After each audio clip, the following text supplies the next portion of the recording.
Ano, magandang araw po sa inyong lahat, no? Hapon na ngayon. Kaibigang Peter, maraming salamat, kaibigan. Nakapagpahinga po ba kayo ng maayos, kaibigan? So, ayan, no? Update na naman tayo, kaibigan, kasi meron tayong itatanong, no? Tungkol sa mga nangyayari ngayon, kaibigan.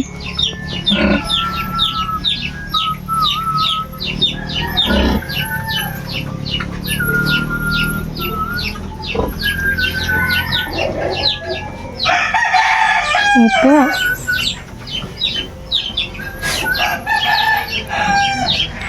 So, ayan, no? Tatanong ko lang po, kaibigan, no? Kasi itong kaguluhan na ito, nagsimula naman talaga ito sa pagiging bangag daw ni Marcos. Kaibigan, napakadali lang naman patunayan kung hindi naman talaga bangag si Marcos, di ba? Bakit ayaw niya po itong kumasa sa hamon ni VP Sara, no? Ng mga Duterte na sa kanya para matigil na ang mga haka-haka na siya ay hindi bangag, kaibigan. Di ba dapat para matigil ang taong mga sabi-sabi sa kanya o kung di naman totoo, kaibigan, bakit ayaw niya pong magpa-drug test, kaibigan? Yan yung nalilito po ang taong bayan sa kanya po.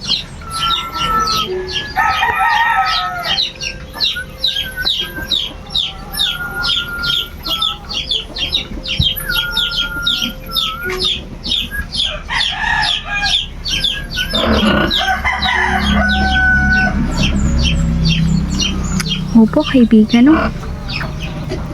Tama po.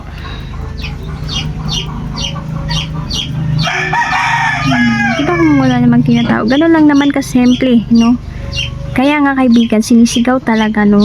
Tama yung sinabi mo na sinisigaw talaga ng mga tao na bumaba na lang siya sa pwesto.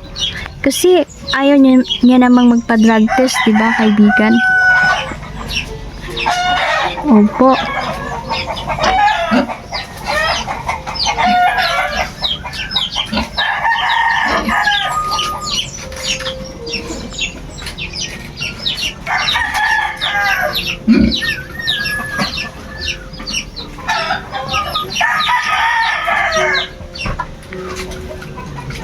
So, ayan, no?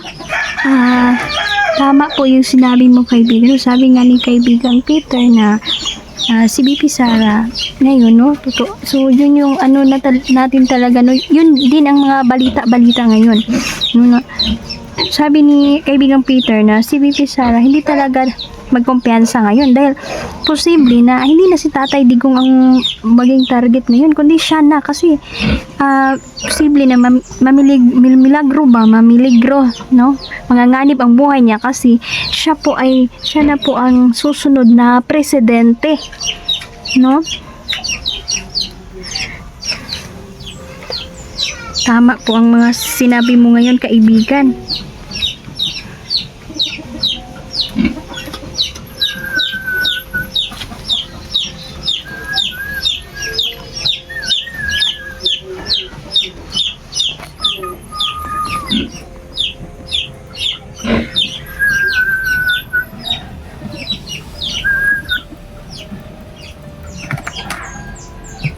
Opo. Ayan, no, nakakatakot naman, kaibigan. So, mag-iingat talaga si Vice President Inday Sara ngayon kasi siya na ang pinakamalakas na kritiko ng mga kalaban. Siya ang inaasahan ng lahat ng tao ngayon, kaibigan. No?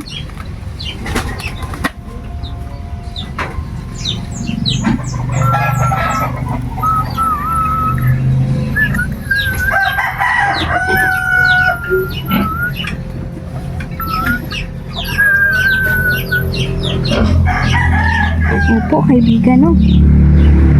Tama po, kaibigan, yung sinabi mo na hindi titigil ang may mga itim na puso, no, na makipaglaban hanggang sa mga huling araw. So, kaya nga sinasabi natin, mga kaibigan natin na kailangang mag-ingat dahil ang sitwasyon talaga ngayon nasa critical na tayo, no, na sitwasyon, no, na lalong-lalo na po yung mga kapatid nating Muslim, no, kung kita ko po sa balita, no, sobrang galit na po sila, no. kay BBM, no? Ang dami pong nagagalit. Halos buong mundo nagagalit sa kanya, no?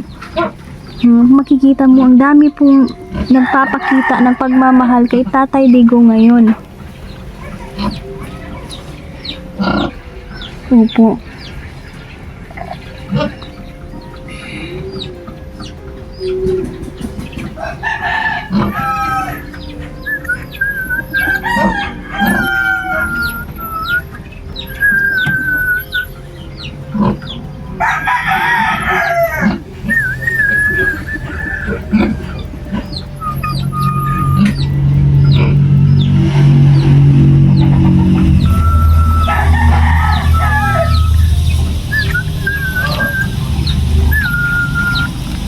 Yan, sabi talaga ni Peter na ibang iba na talaga yung kapanahunan noon at ngayon, no?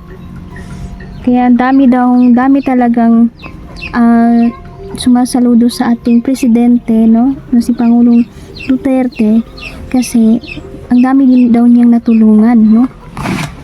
At kahit nga ang mga Pinoy ay pumunta lang talaga sa Netherlands para makiisa, no? Hindi nga sila binayaran, no? Talagang pinapakita nila, iba talaga magmahal ang Pinoy, no? Iba ang suporta nila. So, sabi ni kaibigan, ang plano kasi na ibang politiko na sakin ngayon ay manatili sa posisyon habang panahon. Kaya nga, maglilinis talaga yan sila sa mga kumukontra sa kanila.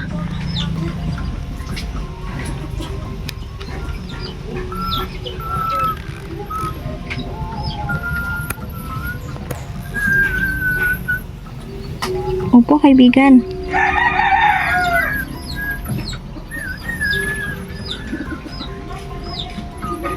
Sus. Sabi, no? So, posible pa ba, kaibigan, na tanong ito ng lahat ng tao, kaibigan, no? Posible pa ba, kaibigan, na ma-impeach ng tuluyan si VP Sara? Ano po sa tingin ninyo?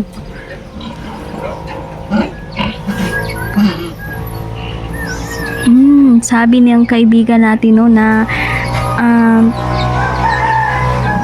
sabi niya, no, opinion niya, no, na kung kasi ang mga tao ngayon, kung mag straight vote lang talaga, kaya nga lahat ng tao sumusuporta at gipaning kamutan yun sa mga tao karon eleksyon na vote straight yun, no, dahil kung maipapanalo ang lahat ng ito, no,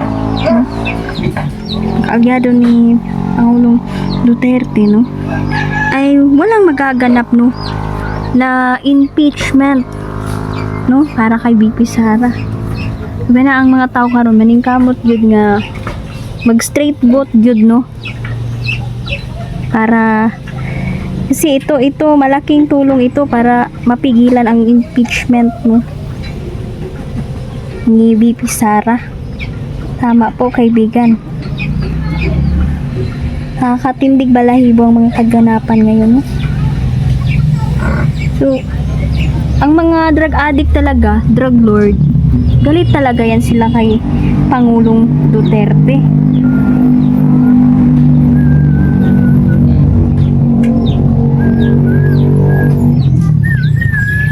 So, ayan, no, ako, galit talaga din ako sa mga kriminal, no? Kasi di ko makalimutan, no, kasi may mga kaanak din akong pinaslang, no, ng mga kriminal, at hanggang ngayon, no, sa awa ng Panginoon ay patay na din yung gumawa ng krimen na yun. So, ayan, napagtripan lang ba? Ay, nako. Kaya ayoko nang isipin, no, marami din akong mga hinanakit ba, no. May mga kriminal talaga, no, na gustong-gusto talaga, no, na pumatay, no, dahil sa bawal na gamot talaga. Kaya nga, no, sana yan yung tutukan ng gobyerno ngayon, no, na yung problema talaga sa bansa natin. Una, yung mga addict talaga. Kung titingnan nyo sa mga balita, ang dami na pong ni-rape. Paano naman yung mga biktima na na-rape, no? Kung mag-concern lang ta dito sa mga addict na gipatay. At hindi lang naman mga adik yung pinatay, marami ding adik na nagbago, ni-rehab, no? Marami ding nagpapasalamat na naging adik dati, tapos nagpasalamat sila dahil nabago po yung buhay nila kay Tatay Digong. Kaya nga, sobrang-sobra po talaga ang mga pasasalamat, no, ng tao sa kanya. Kaya sobra po kung magmahal, sumuporta sa kanya.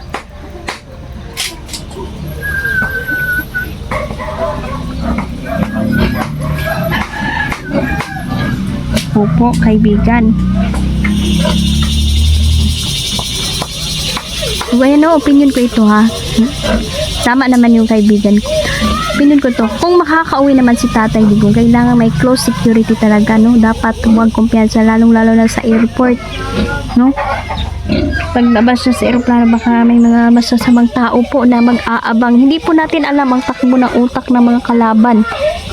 Dahil sa sobrang galit na po nila, no, sa mga tao sa ngayon sa mga Duterte. So ayan kaibigan, itatanong ko po, no, si Claire Castro, kaibigan, inuulan po siya ng batikos ngayon. Palagay niyo po ba pagtatagal pa ba yan sa pwesto, kaibigan? Ano po yung masasabi ninyo sa kanya?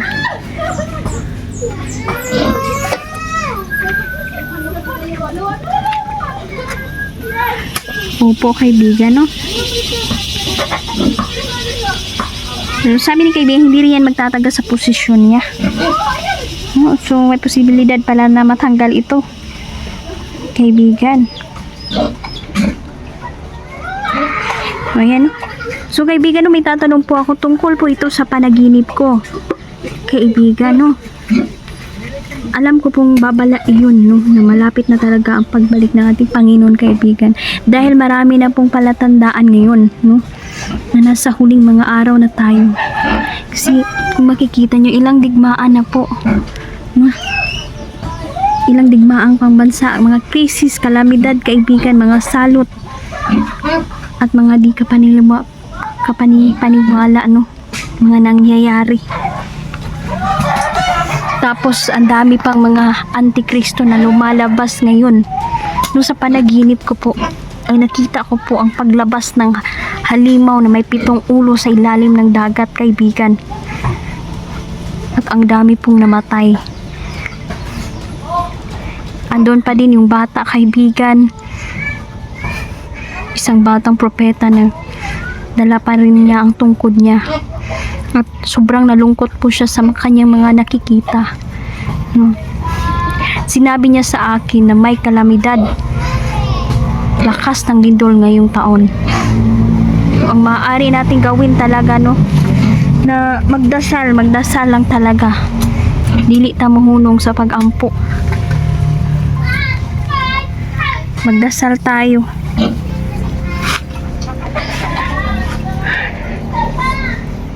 Kakalungkot mga nangyayari ngayon, no? Ako'y nalungkot kasi paano na lang yung mga bagong henerasyon, no? Kung ganito kadumi yung politika natin ngayon. Luoy yung mga bagong tubo karon. Sana po ay maayos na po lahat, no? Sana maayos po ang lahat at walang gulo na mangyayari. Dahil kapag may maggulo lang na isa lang yun kasipyat, gubot yun. So sana manatiling kalmado ang lahat ng tao, no? Hindi magwawagi ang mga sakim, ang mga gustong manatili panghabang buhay sa posisyon, no? Dahil mga sakim sila, hindi din sila magtatagal dahil may karma din sa kanila. So ayan, maraming salamat po Peter, no, sa inyong salamat po Peter sa mga sinabi niyo po sa akin ngayon, kaibigan, no, na may kalinawan po talaga. Salamat po sa tulong po ninyo, no, sa mga babala, kaibigan. Salamat, no. Ikaw na po ang bahala, basbasan niyo po lahat ng mga nanonood ngayon, no. Ikaw po ay tulungan niyo po sila, kaibigan, no. Salamat po sa inyong gabay, no? Papadala ng mga gabay, lalong-lalo sa eksplorasyon po namin, no? Salamat kaibigan. Mag-ingat tayong lahat. Yan, hanggang dito na lang po muna.